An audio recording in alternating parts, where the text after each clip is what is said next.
Hello mga ka-trending, welcome back to ZK Trend.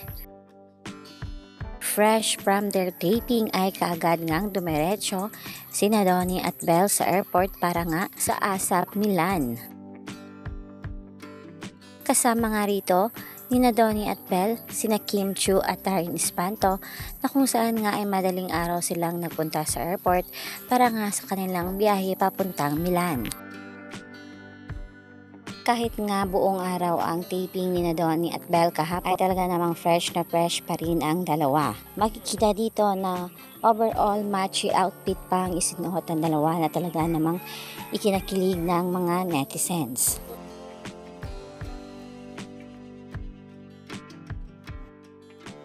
Ang galing lang kasi nung last shot namin, last take, sabi ni Belle, ito na, pupunta na tayo ng Italy. So, ang galing lang kasi kahit sobrang haba ng araw natin. Alam mo yun, parang ito yung nilolook forward talaga namin is to see everyone there,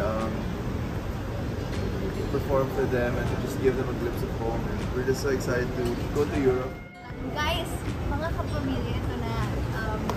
Finally, we're going to Mediolanum, Italy. Magkita-kita po tayo dyan. We'll bring home to you guys. Madaming pasabog. And I'm just very excited. Yeah, September 10 na po yan. Kita-kits po tayo sa Italy. Maraming salamat po.